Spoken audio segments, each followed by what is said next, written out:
Hey, this is Ava Unit 4A for CollectionDX.com. In this review, I will be highlighting the special features and other notables of the classic Science Tricorder from the 1966 television series Star Trek. Yes, ladies and gentlemen, this is what the future of space exploration is going to be. A metal and leather purse. No, I'm kidding. The strap is made of a false leather material. Actually feels like leather on one side. It must be some sort of cotton backing or something, I'm not certain.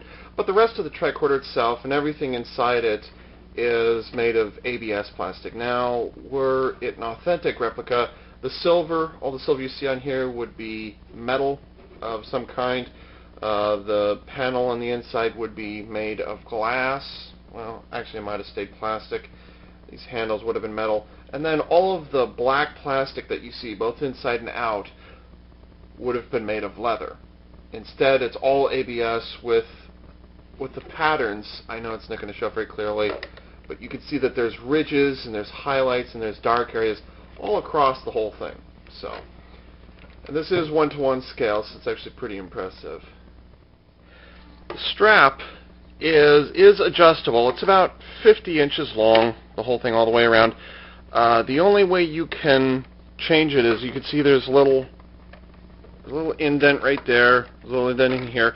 Both sides, both of these black plastic sides will actually pop up, and it'll actually expose some of the electronic cords and stuff in there. But what you can do is you can shove or pull out the strap as you see fit. So that's an option if it's a little too long. It hangs to, like, the top of this hangs to just above my navel. So I'm 6'3", and it really hangs down there. So yeah. Now when you get this out of the box, it's already opened up like this, and you have access to the Try Me feature, which is this. Strange. Readings indicate a life form in the vicinity, apparently human. Each of the buttons will do the same thing. It'll say the same phrase, and it'll light up the same way, and blah, blah, blah, blah, blah. The voice that you hear out of this, there's only one voice, and it is that of actor Leonard Nimoy portraying Mr. Spock.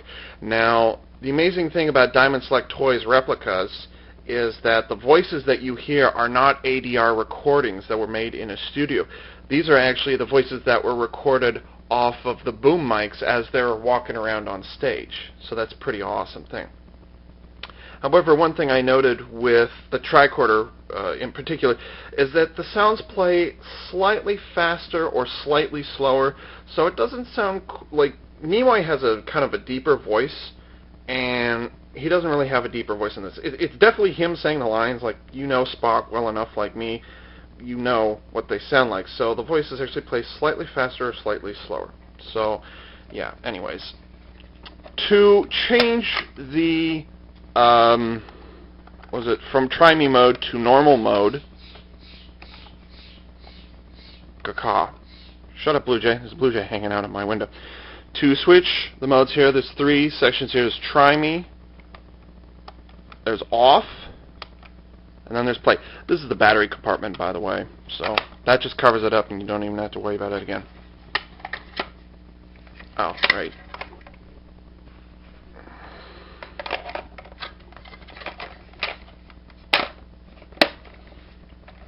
Now the tricorder is ready for action. One of the little details I like about the Science scanner is that you can hear there's a little click. Listen. That's not a mechanical click, that's an electronic click. The speaker is making that clicking sound. It does it with the middle button and the right side button as well. For the sake of showing this off, just dim the lights a little. Now you can see, I'm trying to get this as close as I can. I've got a better picture of it on CDX, the text review. But you can see, landing party, what is that, unknown, sensor contact, life forms over here, and he has no idea what the heck he's looking at over here. But the level of detail on it is a very good tribute to what you see on there. Now the thing is, it is lit up by 2 individual LEDs, but they're kind of sitting off to one side. You would expect them to be lighting up the whole thing, but that didn't happen. So that was also a bit of a disappointment as well. Like I said, you could just do that.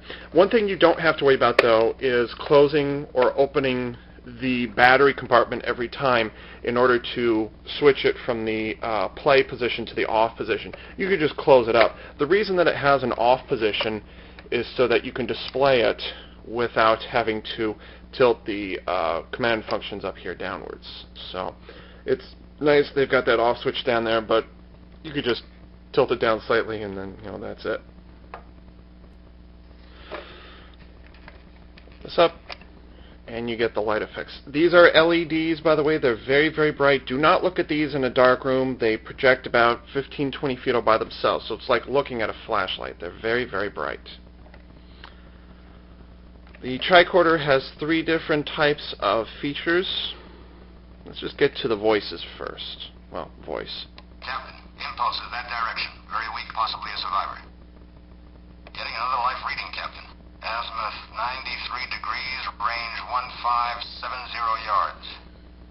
An alien metal of some kind, an alloy resistant to probe. Seems to be some disturbance coming from that cave. Oh, strange. Readings indicate a life form in the vicinity, apparently human. Impossible to calculate. We lack data to analyze. The other thing you can do is you can hold down this button it'll go through one phrase, keep holding it down, and then when that second phrase kicks in, it'll repeat all the phrases at least once. And again, all the phrases in this are of Spock. The second feature is a little more interactive. Now these lights flashing just means that it's ready to do what it's supposed to do. Check this out. This is kind of cool. Wait for it.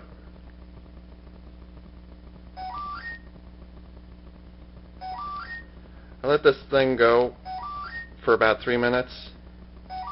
It would not shut up. So it doesn't turn itself off. It'll only turn back off by opening the cover. Captain, tricorder picking up very faint life readings, approximately 700 meters from here. Now there's 2 possible outcomes to using this feature. There's either the one that you just heard, which is nice and all that, or you can get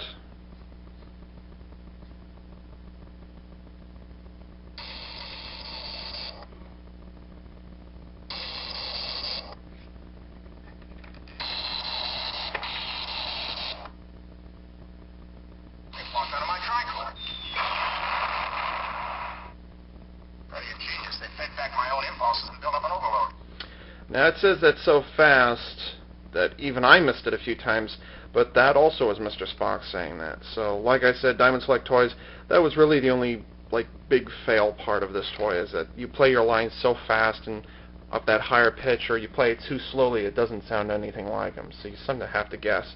You have to have somebody like me tell you that that actually is Nimoy, Spock. And then we get into the kind of real functionality of the tricorder. For that, we're going to open up this lower section here. Now, gosh, there's 2 things right there. One, the science scanner. That's this thing. It rattles around in there. It has that is the correct place to store it. It's just that it rattles around in there. There's nothing to hold it in place, so that kind of sucks. The other thing is that, and I showed a little earlier, is that even though it's got tabs there which lock into these additional tabs here, if you're just trying to get the science scanner out, you have to kind of dump it out. You have to kind of reach in there and mess around, or you can just open it up, all the way. Now, the reason it opens up all the way is so that you can get to the battery. Compartment. That's why it does that. But it's still a little on the annoying side. To get us into proper kind of scanning mode, you just open up the middle section here. And usually what happens is the middle section here is associated with the space scanner. The science scanner is like 1 inch by 2.5 inches, and it takes 2 of those watch batteries. The whole thing is ABS that's been painted up silver. Even the cover on the inside's been painted silver. It's pretty cool. It takes 2 of those watch size batteries, what are they, LR44s? It takes 2 of those. The black part here is actually I think it's a type of foam, or something like one of those hard foams, because there is the slightest of give to it, and it doesn't feel like ABS plastic because there's no separation lines in it. It couldn't have been just slipped over. Anyways, the Science scanner has no impact on the Science Tricorder, and the Science Tricorder has no impact on the Science scanner. The Science scanner has no sound effects, but it can do this.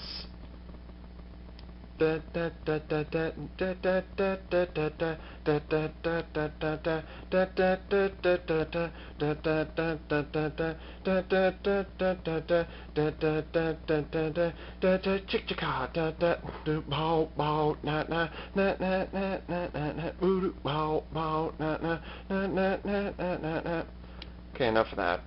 And the coloring pattern just repeats like that over and over and over. It's a cool little thing. I love this thing. This is great. Now, what's the purpose of having a Science scanner? Well, here's the purpose of having a Science scanner. You turn it on, you do your scanning thing, and then you press the middle button.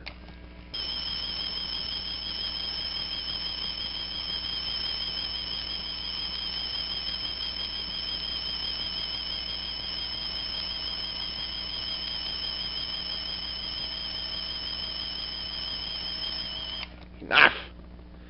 Ladies and gentlemen, that scanning sound is one of the most painful things you can listen to.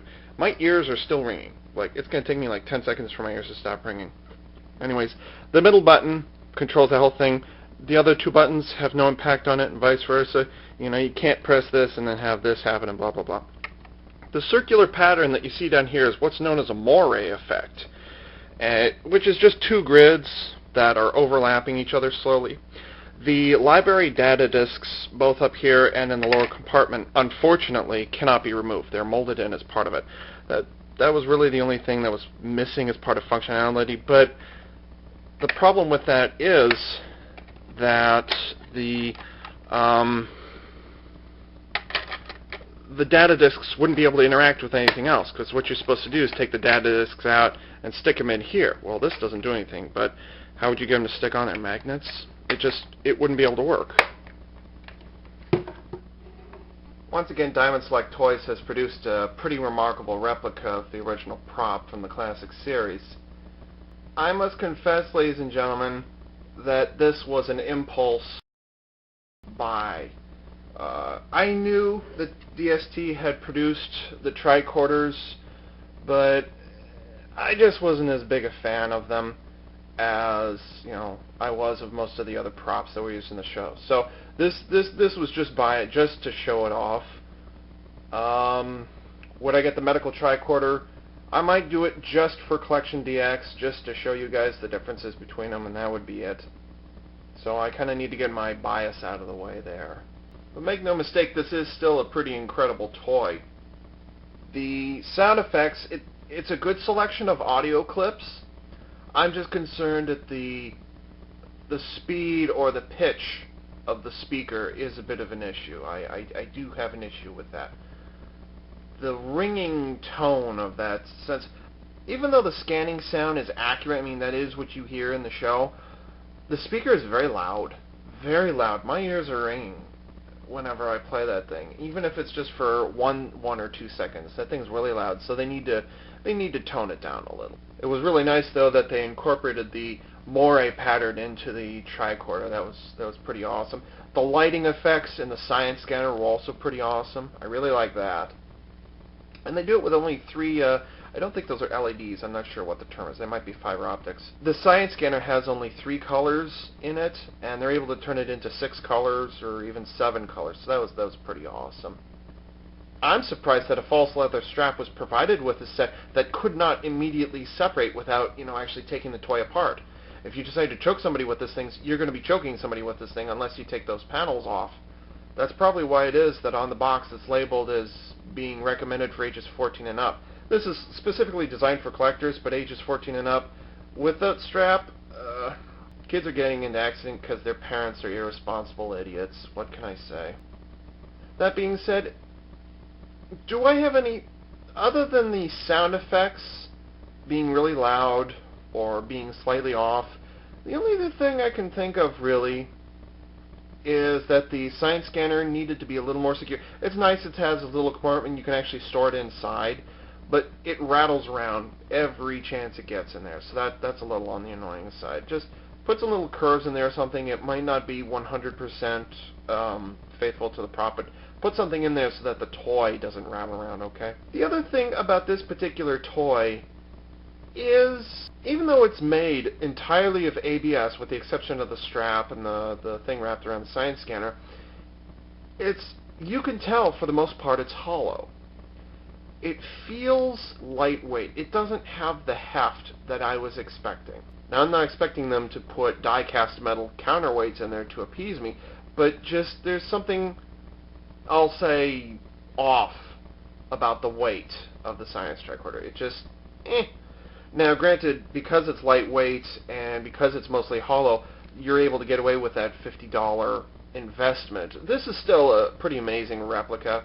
It's still very faithful to what you saw on the screen. Yeah, the little display screen doesn't light up fully, and you can't really change it. What really interested me, though, is that just like a classic vacuum tube television screen, not only were the edges rounded, but the screen itself is actually like a bubble. It's actually curved, which is pretty awesome. It's just an epic little touch, you know? It's just great. Things that I would have changed? I